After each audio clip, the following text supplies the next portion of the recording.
Morning. Let's start with the topic of rise of nationalism in Europe. Okay. So as we said, guys, that early Germany, Italy, and Switzerland, those were not known as Germany, Italy, and Switzerland in the previous times. Those were like small kingdoms ruled by, of course, the monarchical rulers.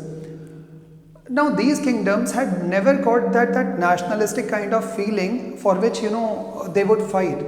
And आएगा भी क्यों, guys? Think about it. Because they never felt that they were all collected because of a reason.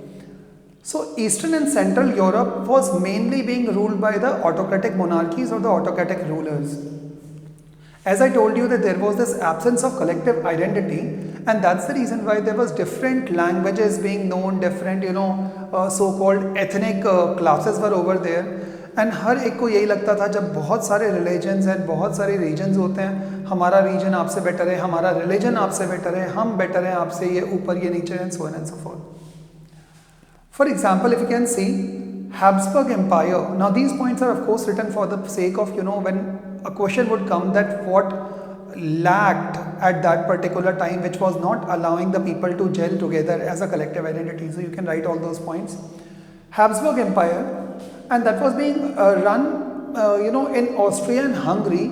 And why I have written the word patchwork? Now it was being known as patchwork because actually inside this entire empire itself there were n number of different classes and different ethnic people and different languages being spoken. जब इतनी सारी languages बोली जाती हैं कि एक particular reason के अंदर, तो ऑफ कोर्स लोग अपने आप को उस रीजन या उस रिलीजन का मानना चालू कर देते हैं as compare to together a country. So nationalistic feeling था ही नहीं वहाँ पर. If you can see now in Habsburg Empire, the Alpine regions, जहाँ पे Alps होते हैं, Alpine regions were Tyrol, Australia and Sudetenland, जहाँ पर बोहेमिया में के अंदर क्या चीज़ बोला जाता था, एक ही language which was German. Italian speaking were a different crowd altogether and they were Lombardy and Venetia. So Italian language बोलने वाले अलग थे, कई जगह पर German language बोले जा रहे थे. हंगरी के अंदर if you can see majority people used to speak the language Magyar and there were furthermore different dialects of speaking Magyar. इसका मतलब है एक लैंग्वेज के अंदर भी अलग अलग तरीका था लोगों के बोलने का. सो एक ढंग कभी था ही नहीं. गैलिशिया के अंदर पॉलिश लोग बाग बोलते थे. उसके अंदर भी वहाँ पर 3 अलग अलग तरह के मेजॉरिटी डोमिनेंट ग्रुप्स थे. डोमिनेंट ग्रुप्स मतलब द मास ग्रुप्स थे. बोहेमियंस, जैसे अभी मैंने आपको बताया, they were the German speaking class. Bohemians and Slovaks जो कि नॉर्थ के अंदर थे. स्लोवीन्स जो कि कैर्नियोला में थे, क्रोट्स के साथ में, they were in south. And the Romans with the east in Transylvania. So there were 3 major classes. First was whom? The Bohemians and the Slovaks in north, Slovenes and Carinola and the Croats in south, and Romans in East Transylvania. So ये 3 main category थी जो कि इन particular जगह पर अलग अलग रहती थी and who used to speak different languages. The only good thing about them was that they always prayed and sincerely respected their own common emperor. तो हर एक की जो कॉमन एलिजियंस थी कि हम तो केवल उन्हीं की बात सुनने वाले हैं और किसी को नहीं मानते, तो सब लोग एम्परर के लिए कॉमन थे. Now this aristocracy का मतलब क्या हो गया? Those particular elite people who used to speak French at that time. Okay, हम उनकी बात कर रहे हैं, the so-called sophisticated class. So aristocracy के अंदर ये dominant class था and those people used to speak French. And why did they speak French? Why not some other language? Just to show that we are far more superior as compared to all of your groups. So it was only for the purpose of diplomacy in it. And these French-speaking people used to create those high societies which always used to feel that we are far more better than what you guys are. Majority of public, ये of course जो number था जो aristocracy का था वो बहुत कम था. They were in minority but yet were very influential, powerful थे. If you'll see the majority हर एक जगह की तरह यहाँ पर peasants group ही था, peasantry था. The Western and the Central Europe, the growth of the industrial production. If you can understand guys, कोई भी एक जगह को डेवलप होने के लिए वहाँ की इंडस्ट्रीज़ का डेवलप होना बहुत ज़रूरी होता है. यदि उस जगह पर इंडस्ट्रीज बहुत ज़्यादा डेवलप होंगी तो वहाँ के लोग ज़्यादा एजुकेटेड होंगे because they can work over there. एक न्यू टाइप का एक क्लास आ जाता है which is known as the working class. और ये वर्किंग क्लास केवल एक ही चीज़ चाहता है कि हमें इक्वालिटी, इक्वल ट्रीट किया जाए, लॉ हमारे लिए भी हो, हमें ये फैसिलिटीज़ चाहिए, ये एमिनिटीज़ चाहिए।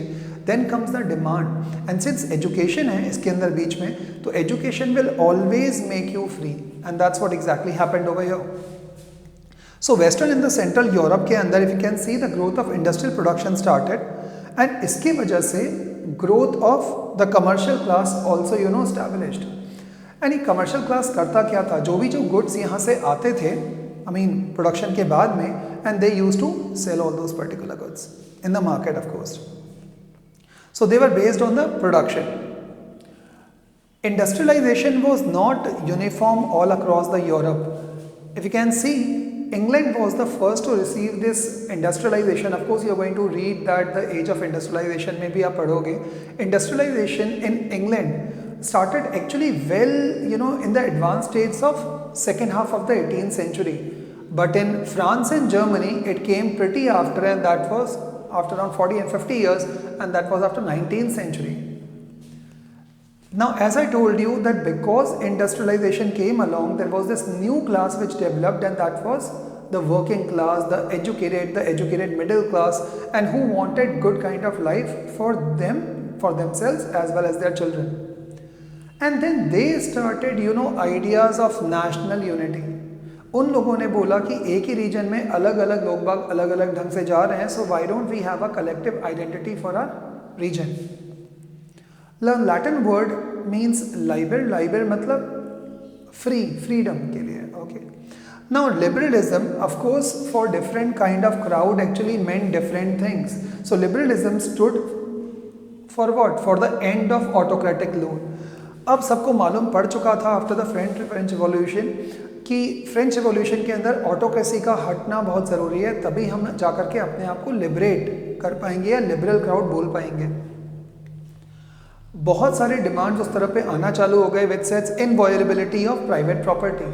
प्राइवेट प्रॉपर्टी लोगों की होनी चाहिए, एंड वो कॉन्सेप्ट आना चालू हो गया दैट ये प्राइवेट प्रॉपर्टी है। बट इसके कुछ डिसएडवांटेजेस भी थे, as an how, let's see. When I am saying inviolability of private property, it did not meant universal suffrage. What do you mean by suffrage? Suffrage means the right to vote. So कुछ बहुत basic चीज़ें जो उस time पर था ही नहीं, आम तौर पे लोगों को यूनिवर्सल सफरेज नहीं था। They never had the right to vote for their choice of candidate. Now ये जो सफरेज था वो बहुत ही लिमिटेड था, बिकॉज ये सफरेज केवल उन्हीं लोगों को मिला हुआ था जिन लोगों के पास में खुद के प्राइवेट प्रॉपर्टीज थे। So only to the private property owned men can vote. Now the issue, voting powers. Now voting powers were only given to the property owning men. The women were not allowed. Only जिस time पे, याद होगा कल जब मैंने आपको topic बताया था, जिस टाइम पे जेकोबियंस क्लब्स बने हुए थे, केवल उस टाइम पर ये सो कॉल्ड पूरा का पूरा यूनिवर्सल सफरेज आया था। Sir but then what about the Napoleonic code? Napoleonic code के अंदर भी नेपोलियन ने बड़े ही कनिंगनेस से क्या किया था? The suffrage was given, the suffrage मतलब the voting powers were only given to some of the limited people, but that was not being given to the entire men and women altogether. Okay, so only under the Jacobians the universal suffrage was given. Napoleonic Code, as I told you, was only given to the limited number of people. So that's all from my side today, guys. Tomorrow we are once again going to see how this nationalistic idea came into the mind of the people and how it actually turned into the revolution, uprooting the monocratic or the absolutist form of government. Thank you guys so much. Take care. Bye.